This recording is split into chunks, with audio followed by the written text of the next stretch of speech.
All right, guys, the Mercedes build is really close. All right, now the cherry on top for this build is going to be the roof rack.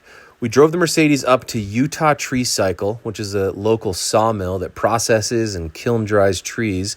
We gave them a call and said, what do you suggest for the roof rack? Their suggestion was honey locust, which is not a wood that's ever been on my radar.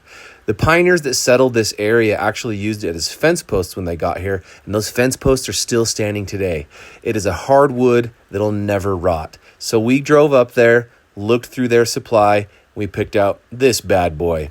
So we loaded this big slab up into the Mercedes, we drove this thing home, we cut it down to the proper length, then we ripped it in half, and then we ran it through the planer to get everything pretty flush so we could rip it into strips. Now these strips will be the wood for the roof rack, but here's one of the coolest parts. Honey locust is UV reactive. This glowing wood is absolutely abnormal. This on the right is cedar, next to it is walnut. Honey locust is extra special. So now we're gonna mess with the metal frame.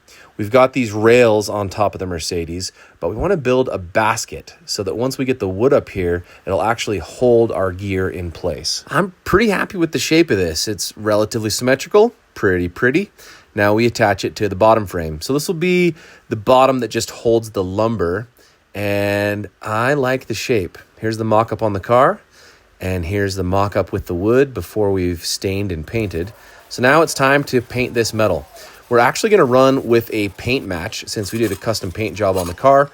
We're gonna use that same custom paint on this metal basket that's gonna sit up on top, and it'll match the hubcaps as well. So we cinched down the lumber, and I am stoked on how this turned out. Matches the car, can hold our gear. It's gonna last forever. Really happy. And for funsies, check it out under a black light.